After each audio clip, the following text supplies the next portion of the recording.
Boa noite. Embora Pernambuco seja mais lembrado pelos gêneros de música popular, como o frevo e o forró, o estado também tem uma longa tradição na música sinfônica. A orquestra mais antiga em atividade no país é a Sinfônica do Recife, que foi fundada nos anos 30.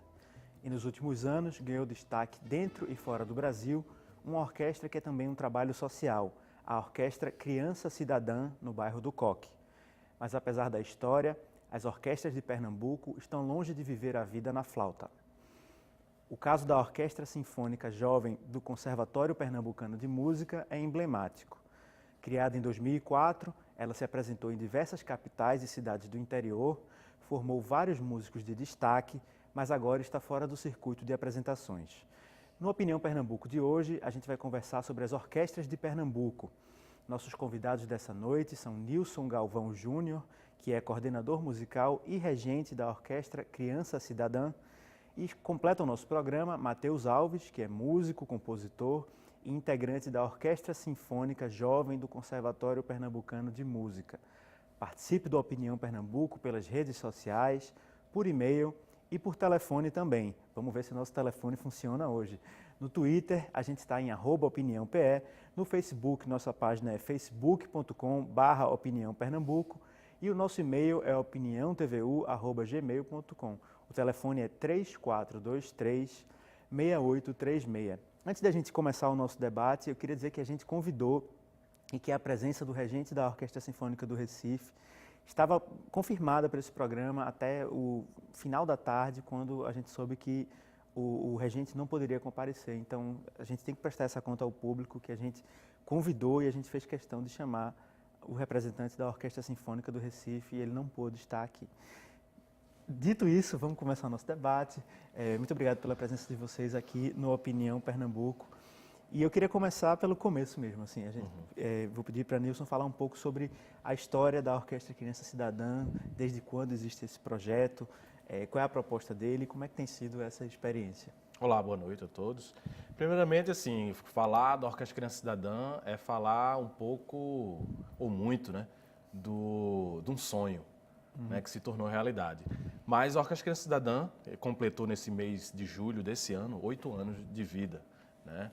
E o grande sonho de um jurista, né, o juiz João José da Rocha Targino, hoje ele é juiz corregedor, né, e o nosso grande maestro Cucy de Almeida. Então, essas duas cabeças pensantes pensaram numa forma de, primeiro, aproveitar os talentos da terra e, segundo, unir, claro, o útil ao agradável, no qual se faria um trabalho social resgatando, né, e é importante frisar que o intuito, sempre foi o intuito desse projeto, Orquestra Cidadã, formar o cidadão, a pessoa, o ser humano. Estamos interessados no ser humano, não interessa se ele vai ser músico ou não, a gente usa a música como uma ferramenta, mas faz parte da nossa filosofia, que é inclusive a filosofia do método que a gente utiliza na escola, que é o método Suzuki,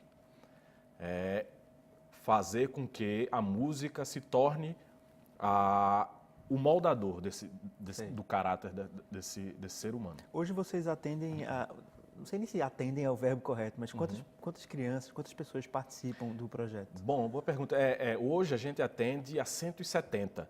Vale ressaltar que nesses 8 anos existe uma rotatividade, que muitas vezes os alunos vêm, passam um tempo, né, veem que aquilo não é para ele e acaba se desligando. Então acreditamos que mais ou menos cerca de 300 a 400 jovens, crianças jovens, já passaram por nós, mas hoje temos na nossa escola matriculados 170. Entendi. Matheus, fala um pouco dessa questão envolvendo a Orquestra Sinfônica Jovem do Conservatório Pernambucano de Música. Ela continua a existir e eu sei que vocês estão com um abaixo-assinado também na rede, já com uma série de assinaturas reivindicando mais atenção, um cuidado maior com esse projeto. Conta um pouco da história dele. Primeiro, boa noite. Então, a orquestra estava funcionando até 2013. Ela começou em 2004. Exato, ela começou em 2004. E, assim, com o tempo, ela começou, inclusive, como uma prática de orquestra do conservatório, como se fosse uma cadeira, uma disciplina. Sim. E com o tempo ela foi amadurecendo, naturalmente evoluindo também, e contou nessa trajetória contou com apoios como o da Chess, por exemplo, para realizar o que a gente chama dos circuitos sinfônicos, que são temporadas de concertos e etc.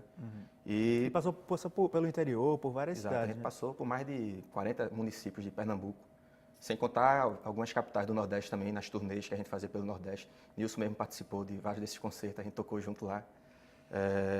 Então, a orquestra foi um processo evolutivo, crescendo bastante, adquirindo uma experiência e tal, até o ponto, em 2013, onde rolou um impasse burocrático dentro do próprio conservatório. A gente não conseguiu vencer determinados entraves lá que apareceram. E foi um ano assim muito triste para a gente, porque a gente só conseguiu fazer 4 concertos. A gente, no ano anterior, tinha feito mais de 20, quase 30 concertos pelo Pernambuco todo e tal. E em 2013 teve esse problema. Mas aí, esse ano todo, de 2014, a gente vem numa luta assim quase que diária. 2014 não teve, não se A gente está apresentou. parado esse ano. E está justamente o que está acontecendo nesse momento, assim, nos últimos meses. Foi formado um grupo de trabalho dentro dessa luta toda para a gente manter a orquestra e tal. A gente foi à Secretaria da Educação, foi formada uma comissão pelo próprio conservatório, uma comissão de músicos da orquestra, para a gente tentar dar uma solução para o problema, etc. E aí a gente foi na secretaria, que ela formou um grupo de trabalho para criar um projeto de institucionalização da orquestra. E é isso que está rolando hoje. Ela não existe como instituição, né? Exato. Ela não tem um prédio, ela não Exato. tem verba própria, nada disso, né? Ela tinha uma verba destinada para o seu funcionamento, que, como eu falei, por exemplo, nos circuitos sinfônicos, a gente tinha um apoio da Chess, por exemplo, e de empresas privadas também, através de projetos e de Incentivo à cultura. incentivo à né? cultura, etc. E aí o Estado também sempre aportou uma verba para a orquestra como parte do conservatório. Entendi. Sendo que aí em 2013 teve esse problema e a gente parou em 2014, mas a gente está bem otimista assim, que esse momento atual vai trazer frutos muito interessantes para a gente. A gente tem... Vai, pode Não, falar. é porque é importante colocar, porque existe, o Matheus falou que a própria secretaria formou um grupo de estudo. Então, a gente vê que existe um interesse. E isso é o mais importante. O difícil é a gente remar contra a maré, né? Então, a gente sabe que a gente está no final do ano, né? Então, dificilmente as coisas vão se resolver, mas a gente percebe que existe um respeito, né, pelo que foi interesse feito, de interesse, exatamente, exatamente, né? exatamente. De qualquer Isso forma, é que é importante. Eu de acho qualquer isso forma, é de extremamente se positivo. lamentar que uma orquestra que estava circulando e levando música para a população, não só da capital, né, que a gente tem esse problema de concentração na capital, né, que ela esteja fora de atuação. Para a gente ter um pouco de noção do que a gente está falando da Orquestra Sinfônica Jovem, a gente tem uma obra que, aliás, é a composição de Matheus Alves. Ela está dividida em 2 partes. A gente vai ver agora a primeira parte dela. É uma execução lá no Teatro Santa Isabel e do ano de 2010. Vamos ver.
gente ouviu a Orquestra Sinfônica Jovem do Conservatório Pernambucano de Música, no ano de 2010, uma composição de Matheus Alves. Eu queria que ele falasse um pouco sobre que composição é essa e como é que foi essa experiência, né?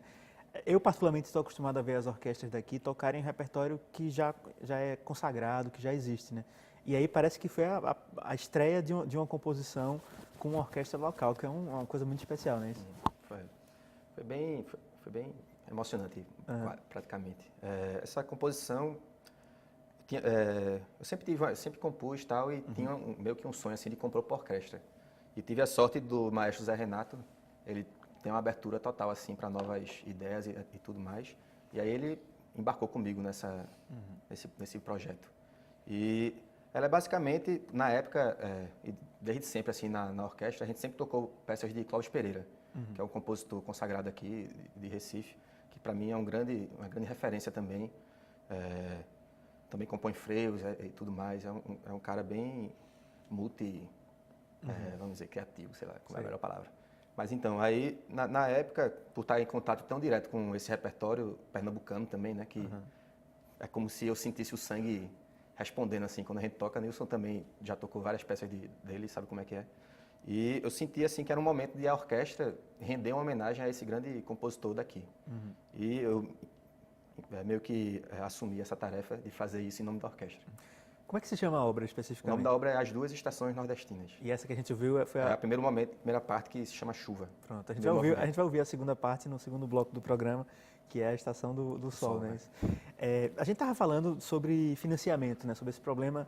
Uma orquestra é uma coisa cara, assim, cara no sentido do ponto de vista orçamentário. Ela, na verdade, é muito barato uma orquestra pela quantidade de cultura que ela leva, de entretenimento e de educação que leva para as pessoas. Mas vamos colocar nesses termos, assim, uma orquestra é uma coisa que é difícil de gerenciar, que requer um monte de trabalho.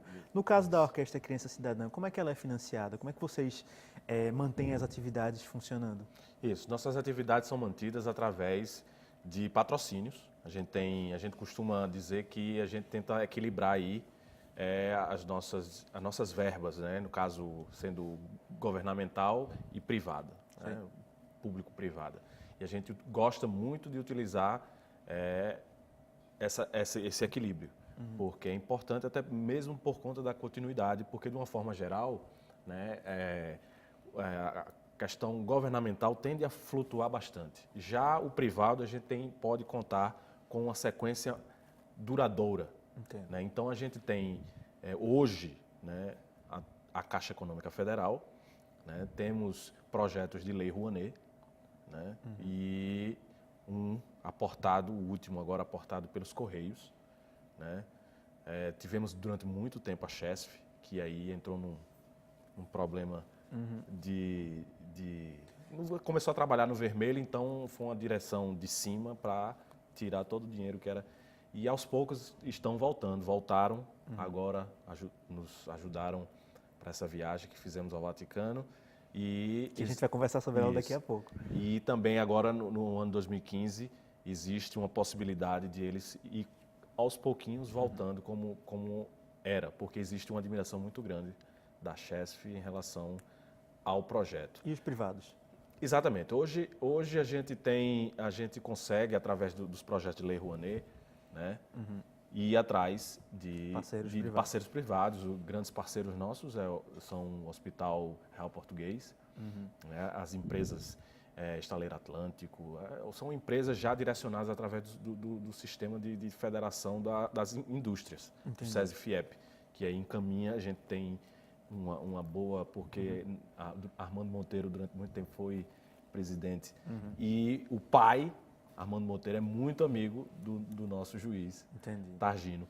E eles têm um diálogo muito bom e aí conseguem nos encaminhar, né, as empresas que sabem que têm um interesse, que querem aportar, que precisam, né, até por questões institucionais, que recebem incentivos fiscais a partir já de uma contrapartida de apoio a projetos sociais, socioambientais, e aí vamos. Pronto, no próximo bloco eu quero que tu me conte essa história da experiência da orquestra lá no Vaticano. Agora a gente vai fazer o nosso primeiro intervalo. E aí eu chamo o público a participar do programa, a mandar seu comentário, sua pergunta, sua dúvida, o que quer que seja, pelas redes sociais, por telefone ou por e-mail. No Twitter é @opiniãope, no Facebook, facebook.com/opiniãopernambuco. Nosso e-mail é opiniãotvu@gmail.com e o nosso telefone 3423-6836. A gente volta em 2 minutos.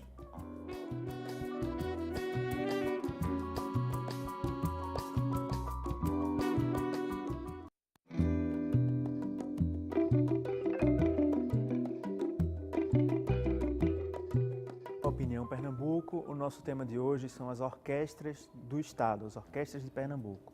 Nossos convidados dessa noite são Nilson Galvão Júnior, que é coordenador musical e regente da Orquestra Criança Cidadã, e completa o nosso programa Matheus Alves, que é músico, compositor, integrante da Orquestra Sinfônica Jovem do Conservatório Pernambucano de Música. Participe do Opinião Pernambuco pelas redes sociais, por e-mail ou por telefone. No Twitter, nosso perfil é @opiniãope. No Facebook, nossa página é facebook.com/opiniãopernambuco. Nosso e-mail é opiniãotvu@gmail.com e o telefone, por fim, é 3423-6836. A gente vai ver, antes da gente voltar ao nosso debate, a gente vai ver a segunda parte da composição de Matheus Alves sobre as estações nordestinas. É uma apresentação da Orquestra Sinfônica Jovem do Conservatório Pernambucano de Música. Foi gravada em 2010, é no Santa Isabel mesmo que ela foi apresentada, não é isso? Uhum. Então vamos ver essa segunda parte da composição de Matheus Alves e depois a gente volta ao nosso debate.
a gente assistiu as duas estações nordestinas com a Orquestra Sinfônica Jovem do Conservatório Pernambucano de Música, composição de Matheus Alves, que está aqui com a gente. Aproveitando esse gancho que a gente mostrou, a orquestra tocando e uma composição inédita e uma composição contemporânea. A Orquestra Sinfônica do Conservatório tem um repertório em que ela é especializada? Tem alguma linha específica que ela segue? Ou ela tem um repertório mais variado, pode ir para épocas, compositores e estilos diferentes? O repertório, assim, é bem variado, na verdade. Agora, se a gente tem um foco, é na música pernambucana, na música sinfônica pernambucana. Sei. Porque além da minha peça, que foi talvez uma primeira peça de um compositor mais novo, teve a de Paulo Arruda também, que é um amigo da gente, que é contrabaixista, que foi executado acho que em 2012. Teve a de Ivan também, que é um violista, e vários outros. Tem Sérgio Ferraz, que é um violinista, que fez um concerto para violino. A orquestra, assim, ela é aberta para novidades e também para os compositores consagrados, como eu falei, como Clóvis Pereira, Maestro Duda. E a gente sempre está tocando peças de compositores pernambucanos, também brasileiros, né, como Vila Lobos, assim, uma coisa que é natural para orquestras aqui no Brasil. E o repertório tradicional que a gente fala, assim, que é o repertório clássico, o romântico também, o próprio barroco. A gente muitas vezes se alia a corais e tal para fazer oratórios, peças maiores, assim, com um conjunto maior. A gente tenta, como a gente considera que é um trabalho educacional também, funciona como uma escola, a gente busca essa variedade até para dar uma experiência maior para todos os músicos, que funciona muito bem, e tem dois exemplos vivos aqui de quem aproveitou bastante essa experiência. E a Criança Cidadã tem um repertório específico, tem uma proposta específica em relação ao que vocês escolhem para tocar? Na realidade, é também muito como o Matheus estava falando. A Orquestra Criança Cidadã não é uma orquestra profissional. Então, a gente entende que esses são músicos e são artistas, mas eles estão em formação. E nesse caráter, dentro disso, a gente faz laboratórios. Da mesma forma que a Orquestra Sinfônica Jovem de Pernambuco abriu espaço para novos compositores, nós também, quando assumimos, inclusive, pedimos a Matheus que escrevesse uma obra para a gente, já que a gente vai sair em turnê, para levar a música do nosso estado para fora. Então, a gente tem essa característica de, primeiro, formação, e aí o que é importante é o repertório acadêmico, né? O que é repertório acadêmico? O repertório acadêmico é o repertório tradicional de orquestra, ou seja, toda orquestra que se preza tem que tocar Mozart. E quais são as obras de Mozart que vocês vão tocar? É a 35, a Sinfonia 35, é a 39, é a 40. Então, esse é o repertório acadêmico. Sim. Beethoven é a quinta de Beethoven, a terceira de Beethoven.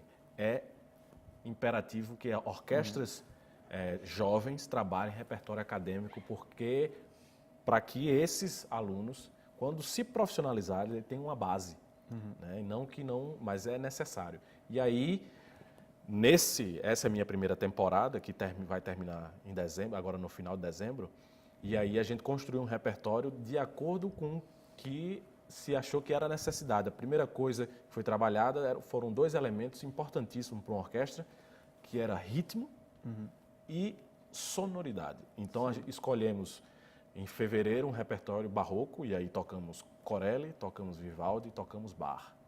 E aí trabalhamos esse aspecto. Depois fomos vendo, e aí, com o passar de alguns meses, a orquestra foi se moldando à sonoridade que eu estava querendo, e aí, inclusive, precisei mudar um pouco o direcionamento. E a gente acabou fazendo coisas que eu achava que só ia fazer ano que vem, né? Porque existe essa surpresa e os meninos são muito rápidos. Um dos maiores elogios que nós recebemos esse ano foi exatamente quando tocamos na Itália, e tinha um grupo de japoneses lá, inclusive uma solista japonesa que é a Yoko Kubo, que é vencedora do concurso Paganini, que é uma sumidade, e ela ficou impressionada com a precisão rítmica, e ela chegou para mim: eles são fantásticos, o ritmo é impressionante. Eu disse: estamos trabalhando nisso. Então, essas coisas são gratificantes, porque o que mata 90% dos profissionais que vão fazer teste em orquestra é o ritmo. Entendi. Então, já estou aí prevendo essa coisa. Então, isso é imprescindível. Então, o outro elemento é a música da nossa terra. A gente sabe que o que realmente vende, né? Não é O repertório- Yosef Suk, a serenata de Yosef Suk, que é dificílima, mas ninguém quer ouvir Yosef Suk. Quer ouvir Lamento Sertanejo, Dominguinhos, e a gente tem um arranjo fantástico, belíssimo e difícil, feito por Nilson Lopes, que é fantástico. E aí a gente faz isso, a gente faz essa mistura do erudito e o popular, onde a gente cria uma linguagem própria, que é essa vantagem dos grupos brasileiros, né, que é para estrangeiro ver mesmo. E aí a gente cria uma coisa que é só nossa, essa fusão, né? E tá Spock Frevo aí para provar essa coisa que funciona muito bem. É um toque específico que só as orquestras daqui vão ter, né? Essa visão da música popular e incorporar isso dentro de um repertório de orquestra. Já que você falou pela segunda vez da experiência lá na Itália e no Vaticano, conta como foi esse processo, que eu não posso deixar de passar de ouvir de quem estava lá, como foi esse processo.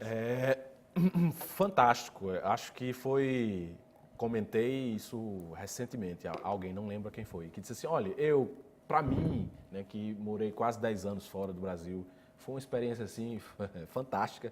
Imaginem para os meus alunos, para os meninos lá e meninas do projeto. A gente recebeu um convite, né, uma instituição católica que está presente em todos os continentes, que é chamada Fraternidade Católica. E o Papa Francisco, especialmente esse Papa, ele tem todo um carinho por essa instituição, porque dentro da diretriz do novo caminho da Igreja Católica, essa instituição é que tem o papel do ID, que é o ID em Mateus 28, que é a grande comissão de pregar o Evangelho a todos os povos. Então, esse Papa tem um carinho muito especial, ideia deles, já que o presidente é brasileiro e não basta ser brasileiro, é pernambucano, o presidente dessa instituição. Então, ele conhecia o projeto e disse, não, a gente tem que levar eles lá. E assim, né, não foi fácil, porque não era só a Fraternidade Católica querer levar a Orquestra Criança Cidadã, mas tinha todo um protocolo, que o Vaticano é um Estado, e o Papa é um chefe de Estado.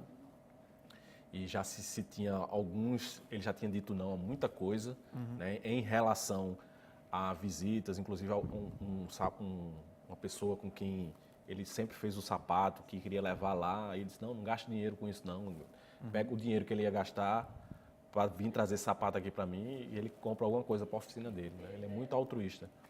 E aí tivemos uma liberação, e o próprio Papa disse, eu quero recebê-los aqui. E inclusive pediu uma música, e uma das músicas mais belas, ele pediu a área do Oratório do Messias, que é aquela área para soprano, que fala que eu sei que meu Redentor vive.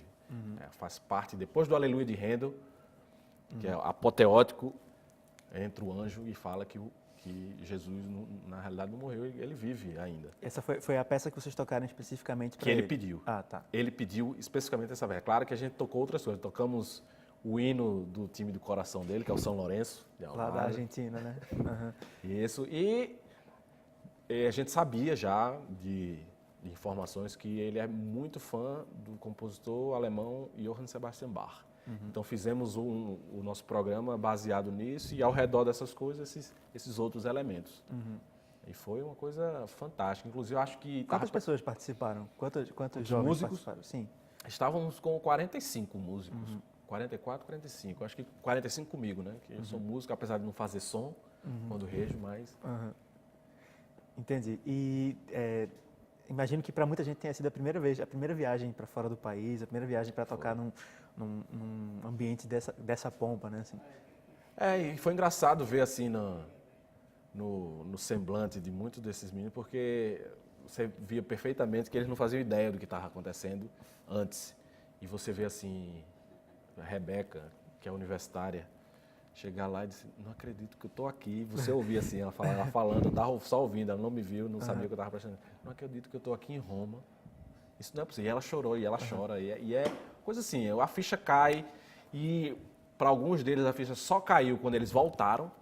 Que eles chegaram aqui e disseram, rapaz, eu fui para Roma, toquei para o Papa, porque chegou aqui, teve muita gente que ficou assim meio, eu tô de boa, né? Mas, bicho, quando voltou, que foi para a escola, aquela euforia, os colegas de escola, rapaz, conta como é que foi.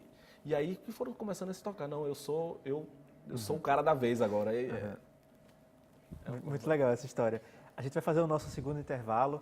Eu chamo o público a participar, a continuar participando do programa pelas redes sociais, Twitter e Facebook, por e-mail e por telefone, que é 3423-6836. A gente volta em 2 minutos.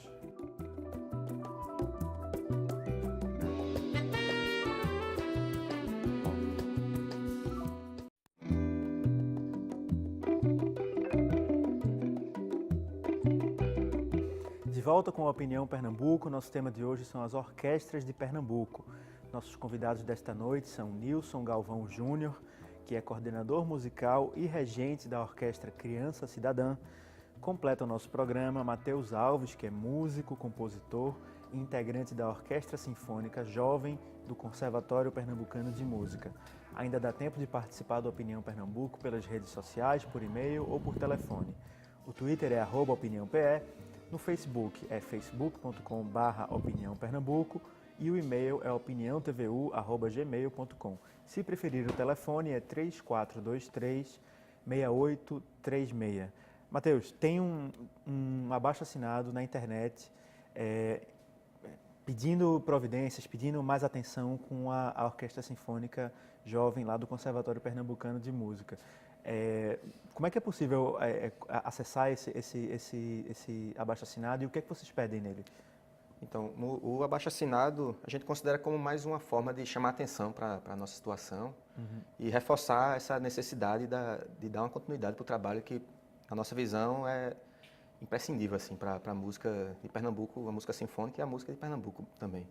Para acessar, ele está num site que se chama change.org, que é um site que é voltado para esse petições, tipo de... né? Exato. E a gente está compartilhando ele o tempo todo no Facebook também. A gente tem grupos no Facebook, tem um grupo que se chama Avante, ou SJCPM, que a gente fez esse intuito de levantar a causa e tudo mais.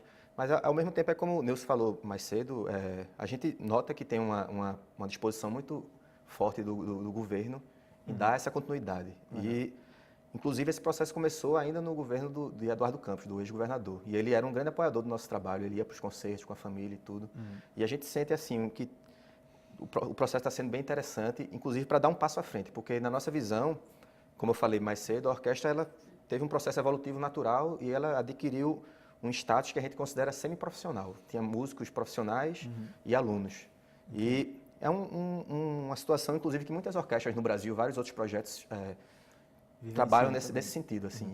E é uma forma muito interessante de, vamos dizer, de solucionar um problema de uma orquestra sinfônica para o funcionamento dela. E esse abaixo-assinado serve mais como uma forma de mostrar que o público também, as pessoas estão com a gente no sentido de dar esse passo à frente, assim, que a gente considera, como eu falei, importantíssimo. Assim. Pronto. De qualquer forma, você que está acompanhando o Opinião Pernambuco e que acessa as nossas redes sociais, depois do programa eu vou colocar lá no Twitter e no Facebook um link para a petição. Aí você pode ler o que é que eles propõem e pode assinar se tiver interesse e achar que a causa deles é justa. Vamos voltar ao nosso debate. Tem uma pergunta de Regina Albuquerque. Ela ligou para a gente e ela fez uma pergunta sobre a Orquestra Criança Cidadã. Ela disse: sempre acompanho as notícias relacionadas à Orquestra Cidadã. Gostaria de saber se os jovens que acabam passando em vestibulares continuam a compor a orquestra, continuam a integrar a orquestra, ou se são substituídos por alunos mais jovens. Como é que é esse processo lá dentro? Primeiramente, assim, que os alunos que são aprovados em vestibular, eles permanecem sim, né, no projeto, não há um desligamento. E segundo, é que esse desligamento só ocorre, na realidade, quando, no caso, né, dos alunos que foram aprovados em concurso público para a orquestra em Goiás, por exemplo, que aí se mudaram e não estão mais aqui. Mas no caso do vestibular, a gente, inclusive, faz com que eles tenham todo o foco na universidade e a única coisa que nós exigimos é que eles participem, né, dos ensaios. E, às vezes, na maioria dos casos, esses universitários, eles já são monitores lá no projeto, ou seja, eles são professores e recebem bolsa, nós pagamos. E eles têm lá a sua carga horária de estar uma manhã, uma tarde ou 2 tardes, e aí é de acordo com o tempo que eles têm. Né? Mas, verdadeiramente, a gente quer mantê-los o mais próximo, até porque a máxima desde que a gente assumiu e fez essa nova ideologia, esse novo programa, é que a gente quer eles por perto o máximo possível. Lógico. Porque a gente quer moldá-los e verdadeiramente prepará-los para o que daí vier. Né? A gente acredita que, inclusive, tem um compromisso com alguns alunos que são talentosíssimos de fazer um esforço muito grande. A gente já tem uma parceria com o Rotary no que eles fazem intercâmbio. João Pedro foi para a Alemanha, Kaline agora está no México, Júlio Carlos foi para a Polônia, né? Hinaldo na República Tcheca. Então, a gente quer mandar esses muito talentosos para passarem uma experiência fora e isso a gente acha muito importante. Então, viver de música, né? É isso. Tá estudando e tá ensinando e lá o projeto, graças a Deus e as iniciativas público-privada, a gente tem condições de mantê-los próximos. Tem um comentário de, acho que é Nalva Oliveira, que é do bairro do Espinheiro. Ela ligou para a gente apenas para parabenizar o coordenador Nilson por todo o trabalho realizado. É um gênio, ela diz aqui.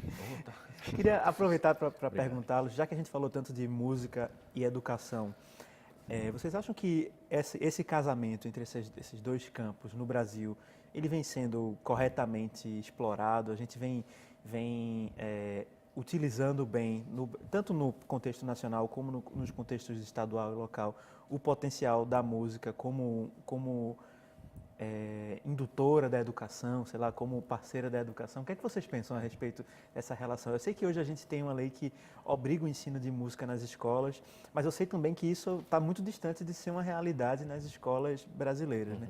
Imagino também que para o repertório sinfônico, que é um repertório, às vezes a gente conhece ele de ouvido, mas que ele não é um repertório que pega tão fácil assim. Deve ser muito difícil de formar público quando as pessoas nunca viram isso na escola, quando elas não têm nenhuma formação sobre isso. Então, queria ouvi-los sobre essa relação entre música e educação aqui no Brasil. Se Matheus quiser começar. Então, como tu falou mais ou menos, eu acho que a gente ainda está num estágio bem primal, assim, inicial, vamos dizer. Eu acredito realmente no poder da música, assim, no poder transformador, inclusive. E como o Nilson vem falando na questão no projeto do COC, inclusive por exemplo, um aluno não tem que necessariamente virar um músico, ele pode seguir outra carreira profissional. Como tem exemplos de vários instrumentistas que estão fazendo direito, vamos dizer, amigos nossos e tudo mais. E, enfim, eu falo isso porque eu acredito realmente que a música tem esse poder maior de formar um aluno, ou até para se tornar um profissional completo. Cidadão também, cidadão, né? Exato. E no Brasil, e localmente assim, eu vejo que existem projetos, como o exemplo local aqui, o do COC, tem um projeto em São Paulo que se chama Heliópolis. São projetos que são bem, você vê que tem uma solidez maior nesse sentido. Agora ainda são muito poucos, eu vejo. E pouco articulados também, né? Cada um está falando sozinho, a impressão que dá é essa, né? Isso é um problema também, apesar que internamente ocorre uma comunicação constante, porque músicos de uma orquestra vão tocar na outra. Eu tenho vários amigos do COC, por exemplo, que são provenientes do projeto. Nilson já tocou na Jovem, a gente tocou junto lá. Tem vários músicos hoje em dia na Sinfônica do Recife, por exemplo. Agora, falta, eu acho que é por isso, por a gente estar no estágio tão inicial, nesse sentido maior da educação musical, meio que falta tudo, assim. E a gente luta constantemente, por exemplo, essa luta da Sinfônica Jovem é um exemplo de que a gente quer botar isso para frente, porque a gente realmente acredita que é possível evoluir nesse sentido. Nilson, qual a tua opinião sobre esse assunto? Eu estou com o Matheus e, assim, se ele me permitir, é só colocar um pouquinho a mais no que ele disse. Foi falado que já existem tudo, mas é muito pouco, exatamente por conta da estrutura. A gente não tem uma estrutura, por exemplo, onde, por exemplo, na minha cabeça, na estrutura hoje física das escolas, é impossível você colocar uma orquestra ou uma banda em todas as escolas. Então, isso me parece que é uma lei que nunca vai acontecer verdadeiramente.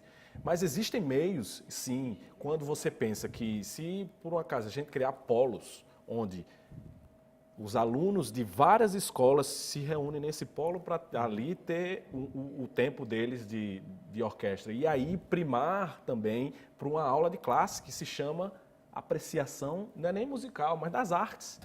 Porque é óbvio que não é todo mundo que vai querer, porque estou dizendo isso, que a experiência que eu tenho próxima a isso é no sistema americano. E lá no sistema americano, a gente sabe que no ensino médio, as cadeiras são feitas como é na universidade. O aluno, ele preenche o seu próprio... Sua própria grade, Sua assim. própria grade. E música, ele precisa pegar cadeiras relativas às artes, onde pode ser dança, música, aquilo outro. E aí ele vê, e não é todo mundo que vai querer música. Algumas pessoas poderiam querer dança, ou pintura, ou escultura. Mas uma coisa que une tudo isso é uma cadeira que todos eles precisam pegar, que é a apreciação das artes. E é aí onde a gente vai criar pessoas sensíveis à realidade do músico, à realidade do artista. Porque hoje, o que me parece é que as pessoas acham que isso é supérfluo. Acham que uma orquestra sinfônica é uma coisa supérflua. Quando, na realidade, é uma coisa da necessidade humana. É uma característica humana, extremamente humana, do mesmo modo que necessitamos de médicos, necessitamos de advogados, juízes, necessitamos de orquestra sinfônica, necessitamos de escultores, necessitamos de pintores. E a gente só vai criar essa consciência enquanto sociedade a partir do momento em que a gente começar a dar valor a isso como um todo, e isso vem de pequeno. Então as pessoas precisam ter esse contato com as artes. E não é só literatura. Né? Tem uma série de outras artes. Mas acredito sim que existe, e a prova está aí, é que uma lei foi aprovada, e aí a gente precisa dizer assim, massa, mas e aí, como vamos fazer isso? A gente vê que há uma sensibilidade da coletividade do país, no sentido de isso é importante. Agora a gente tem que dar os passos a seguir, né? Exatamente. Implementar, dar a estrutura em relação a isso. Eu falo, a gente conversava aqui até antes do programa começar sobre a experiência venezuelana, né? Que hoje a Venezuela tem uma orquestra jovem, como é a orquestra do Criança Cidadã ou do Conservatório, que é referência mundial. O regente lá, o Dudamel, é um cara que hoje está entre Los Angeles e Berlim e não sei o quê. Então, assim... E é a Venezuela, que é um país que não é exatamente uma potência mundial, né? Um país latino-americano. Diga-se de passagem, né? Nosso, A Venezuela tem mais de 100 orquestras jovens. O Brasil, se muito tiver, tem 10. E o Brasil é consideravelmente mais rico e maior do que a Venezuela, e mais populoso também. Então, a gente não está falando de nada muito distante. Regina Albuquerque de Candeias deixou outro comentário, e ela direcionou ao Matheus, né? Por que não existe um trabalho para levar as orquestras para a periferia e, dessa forma, popularizar a música erudita? Eu acho que é meio que as duas orquestras fazem, não é isso? Quer falar alguma coisa sobre isso? A gente busca, assim, a Orquestra Jovem, como eu falei antes, a gente já tocou em mais de 40 municípios de Pernambuco, por exemplo, e na região metropolitana a gente tocou em todos os municípios, basicamente. A gente foi no Cabo, já foi em São Lourenço, fez trabalhos em diversos locais, e é uma preocupação primordial para a gente atingir a maior quantidade de pessoas possível. Assim, a gente não tem essa distinção de centro, periferia. Música é para todos. Você não quer elitizar o processo, não, né? Não. Até porque é uma coisa que é contra a nossa natureza. E falando em relação a isso, temos hoje, e é interessante isso, e importante falar, porque o Orquestra Criança Cidadã, a gente tem, nesse sentido, falou de Venezuela, a gente quer ampliar e já demos o primeiro passo. Temos um núcleo lá em Pojuca, num distrito mais pobre de Pojuca, que é Camela. Né? E está dando super certo, ao ponto de a gente poder ter condições de dar o primeiro concerto com os alunos lá, que iniciaram as atividades em setembro. Né? Já vão dar um concerto final de ano. Né? Menos de 6 meses de experiência. Você vê como os jovens têm sede disso. E vamos abrir um outro núcleo. O nosso é abrir um núcleo a cada ano, abrir um novo núcleo. Em 2015 a gente vai abrir um novo núcleo, provavelmente em Ipojuca, a gente acredita que sim, mas não necessariamente. A gente tem a Fiat aí em Goiânia, a gente gostaria muito de ir a Goiânia e instalar um núcleo lá nosso. Nosso tempo está acabando, eu vou deixar só uma última pergunta para vocês. Como é que o estado de Pernambuco e a cidade de Recife, especificamente, estão no mapa da música sinfônica brasileiro? A gente tem a Orquestra Sinfônica do Recife, é a orquestra em atividade mais antiga do país. O Conservatório tem uma longa tradição também de ensino de música erudita. A Universidade Federal também é importante nesse aspecto. Enfim, a gente não nasceu ontem, né? Como é que a gente está no mapa da música sinfônica, da música erudita no Brasil? Obviamente, eu vou ter que tirar daí a Orquestra Sinfônica do Estado de São Paulo, que é uma potência mundial. Mas comparando com estados que têm um porte parecido com a gente, como é que a gente está? Eu vejo, assim, eu sinto que há um grande respeito por Pernambuco, não apenas pela música sinfônica, mas por toda a cultura da gente, que é extremamente forte e tudo mais. Eu sinto que tem esse respeito muito grande. Agora, internamente, como a gente vem falando aqui um pouco, tem uma falha estrutural e falta mais, basicamente, assim, não sei qual é a melhor palavra, mas... Mas acho que falou bem, né? falei mais, né? mais. Precisa de um apoio maior. A gente sente que tem, como a gente vem falando, tem essa sensibilidade, todos, a gente sente que está todo mundo com a gente, mas na hora de botar a mão na massa para fazer a coisa acontecer, fica ainda um terreno muito escorregadio e a gente, por exemplo, a minha função é escrever música, tocar contrabaixo, mas eu vejo essa necessidade de encarar lutas de sobrevivência, vamos dizer, pela orquestra. Vira quase uma militância, assim. Vira uma militância porque falta isso, assim, eu sinto uma organização maior e um diálogo maior também entre orquestras, entre o poder público, entre a iniciativa privada. Enfim, são várias coisas que eu sinto que é quase um passo de formiga que a gente precisa dar para chegar num nível de um OSESP, porque não vejo nenhuma diferença entre a gente. Música é igual, como a gente falou, música é para todos e música é igual em qualquer lugar do mundo. Assim. Eu tive experiência de morar fora também e, assim, eu vi grandes músicos, grandes instrumentistas, mas não é nada de outro planeta, é do planeta Terra, todo mundo. Dó, ré, mi, fá, sol, lá, si, dó. Exato, as notas são as mesmas, daí para tocar, a partitura é a mesma.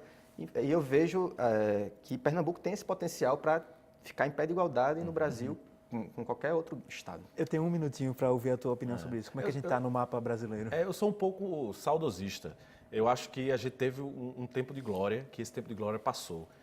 Estava até comentando com a Aline, que já foi coordenadora lá do nosso projeto e hoje é professora, mas não está na coordenação, mas ela lembrou para mim, eu conversando com ela, lembrou, olha, o Maestro Cussi tinha um livro que era lá do Teatro Santa Isabel e lá tinha as assinaturas de todos os solistas que aqui passaram, que foram acompanhados pela Orquestra Sinfônica. E tinha a assinatura de Horowitz, desses grandes músicos. Esse cara que a gente vê na loja de discos. Exatamente, esses caras passaram aqui. Né? E eu lembro, não muito distante, Eleazar de Carvalho, em que Recife e Paraíba era sonho, né? E todo mundo dizia, lá em São Paulo dizia, tem que ser como é lá em Recife, como é lá na Paraíba, como é lá em João Pessoa. Então a gente já foi aqui espelho e a gente precisa voltar a ser. Gente, muito obrigado pela participação de vocês aqui no Opinião Pernambuco. Muito obrigado por terem participado também desse programa. Termina aqui o Opinião. Obrigado por assistir ao programa e até a próxima edição.